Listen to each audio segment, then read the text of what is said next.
Assalamualaikum warahmatullahi wabarakatuh. Ketemu lagi dengan saya. Hari ini kita akan belajar tentang zat aditif pada makanan.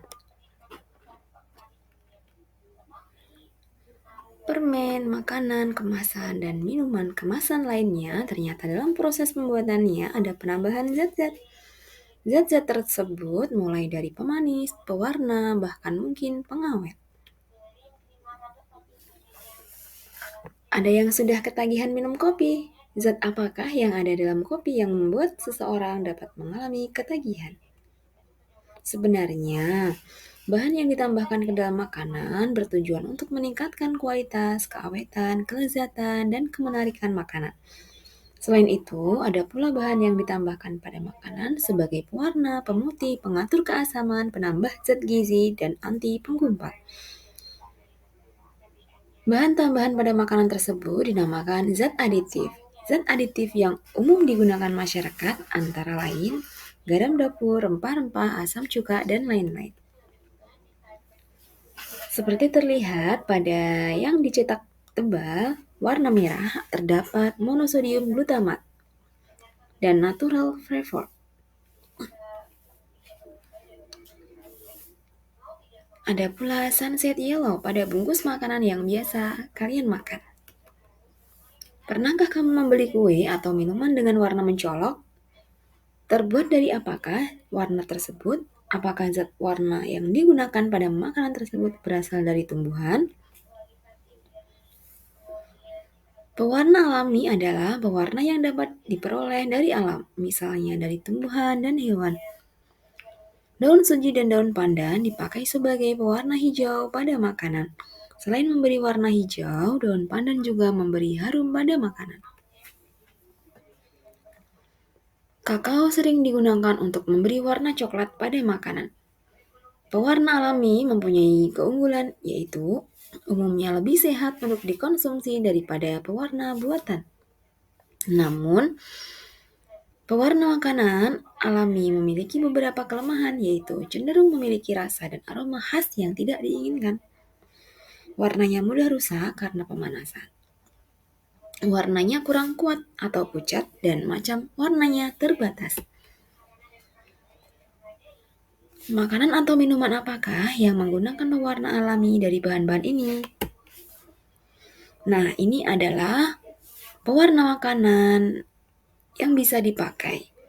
Jika ingin menggunakan warna biru, bisa menggunakan buah murbei, buah anggur. Warna kuning bisa dari kunyit, oranye dari wortel, hijau dari daun suji, coklat kakao atau karamel, merah buah naga, hitam dari arang. Tapi penggunaan arang tidak dianjurkan. Bahan pewarna buatan dipilih karena memiliki beberapa keunggulan dibanding pewarna alami, yaitu harganya murah, praktis dalam penggunaan, warnanya lebih kuat, macam warnanya lebih banyak, dan warnanya tidak rusak karena pemanasan. Penggunaan bahan pewarna buatan untuk makanan harus melalui pengujian yang ketat untuk kesehatan konsumen. Pewarna yang telah melalui pengujian keamanan dan yang diizinkan pemakaiannya untuk makanan dinamakan permitted color atau certified color. Penggunaan pewarna buatan secara aman sudah begitu luas digunakan masyarakat sebagai bahan pewarna dalam produk makanan. Namun, di masyarakat masih sering ditemukan penggunaan bahan pewarna buatan yang tidak sesuai untuk peruntukannya. Contoh penggunaan pewarna sintetis yang tidak sesuai peruntukannya adalah penggunaan pewarna tekstil untuk makanan yang dapat membahayakan kesehatan konsumen. Pewarna tekstil dan pewarna cat tidak dibolehkan untuk digunakan sebagai pewarna makanan karena mengandung logam berat seperti arsen, timbal, dan raksa yang bersifat racun bagi konsumennya. Berikut beberapa pewarna buatan. Pemanis alami yang umum dipakai adalah gula pasir, gula kelapa, gula aren, gula lontar, dan bit. Senyawa yang membuat rasa manis pada gula tersebut adalah sukrosa. Contoh pemanis buatan antara lain aspartam, sakarin, asesulfam, kalium, dan siklamat. Gula juga mengandung aspartam. Aspartam adalah jenis gula rendah kalori, yaitu sekitar 4 kilokalori. Walaupun aspartam adalah jenis gula rendah kalori, tingkat kemanisannya 160-200 kali dari gula pasir. Keunggulan lainnya rasanya manis mirip gula, tanpa rasa pahit dan tidak merusak gigi. Aspartam telah disetujui oleh Badan Pengawas Obat dan Makanan Indonesia atau BPOM. Sakarin adalah pemanis buatan yang tidak berkalori. Sakarin dibuat dari garam natrium. Asam sakarin berbentuk bubuk kristal putih, tidak berbau, dan sangat manis. Sakarin mempunyai tingkat kemanisan 200-500 kali dari rasa manis sukrosa atau gula pasir. Keunggulan sakarin yaitu tidak bereaksi dengan bahan makanan, sehingga makanan yang ditambah dengan sakarin tidak mengalami kerusakan dan harganya murah. Kelemahan sakarin adalah mudah rusak bila dipanaskan, sehingga mengurangi tingkat kemanisannya dan kerap kali menimbulkan rasa pahit. Penggunaan yang berlebihan dapat membahayakan kesehatan tubuh manusia, misalnya menimbulkan kanker. Kalium asesulfa memiliki tingkat kemanisan sekitar 200 kali dari kemanisan gula pasir. Kelebihan kalium asesulfam adalah mempunyai sifat stabil pada pemanasan dan tidak mengandung kalori.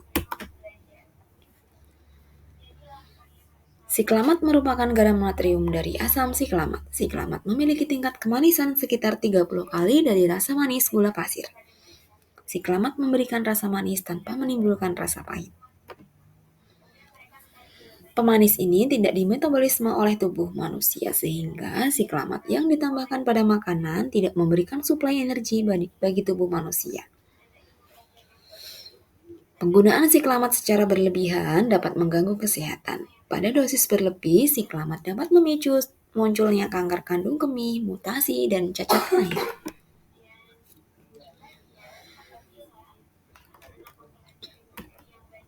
Pengawetan bahan makanan diperlukan juga untuk menjaga kualitas bahan makanan dalam kurun waktu tertentu.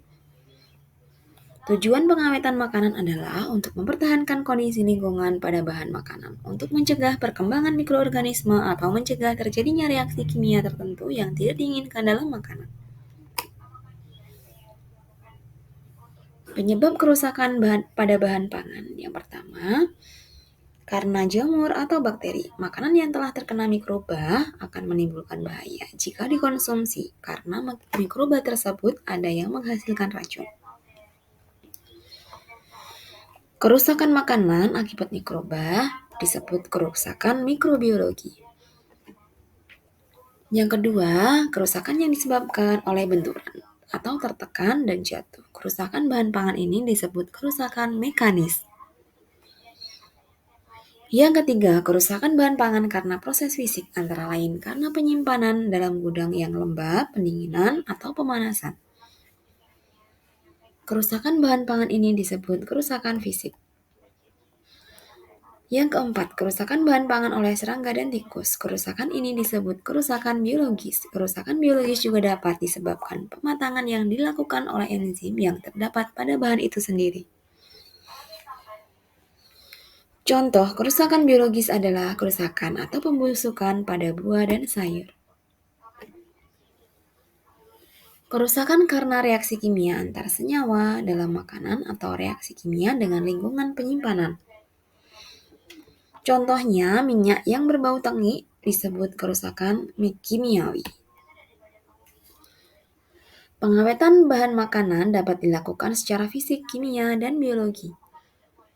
Pengawetan bahan makanan secara fisik dapat dilakukan dengan beberapa cara, yaitu pemanasan, pendinginan, pembekuan, pengasapan, pengalengan, pengeringan, dan penyinaran. Pengawetan secara biologis dapat dilakukan dengan fermentasi atau peragian dan penambahan enzim, misalnya enzim papain dan enzim bromelin. Pengawetan secara kimia dapat dilakukan dengan penambahan bahan pengawet yang diizinkan seperti natrium benzoat, kalium benzoat, asam propionat, kalium bilsulfit, etil p hidroksibenzoat, natrium nitrit, lisin, dan lain-lain.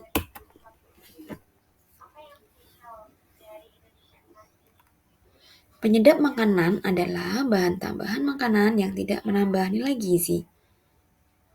Penyedap makanan sebagai penguat rasa protein, penurun rasa amis pada ikan, dan penguat aroma buah-buahan.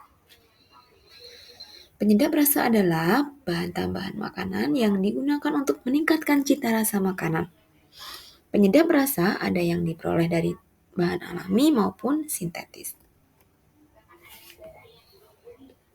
Penyedap rasa alami dapat berupa bawang putih, gula, garam dapur, udang, teri atau ebi, dan kaldu ayam atau sapi.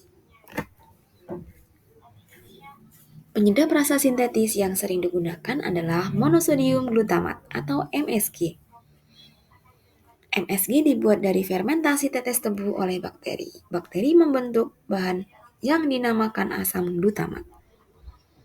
Asam glutamat ini kemudian akan diolah sehingga menjadi monosodium glutamat atau MSG yang sering digunakan untuk penguat rasa protein.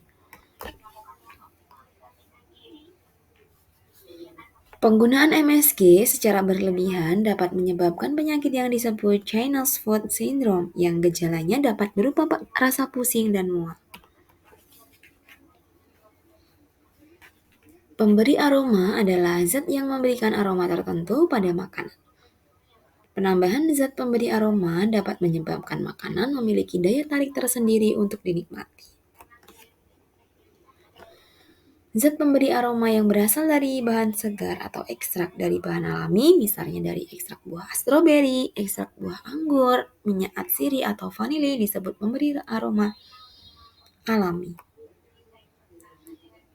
Terima kasih, sampai ketemu lagi pada pembahasan materi selanjutnya. Jangan lupa subscribe. Wassalamualaikum warahmatullahi wabarakatuh.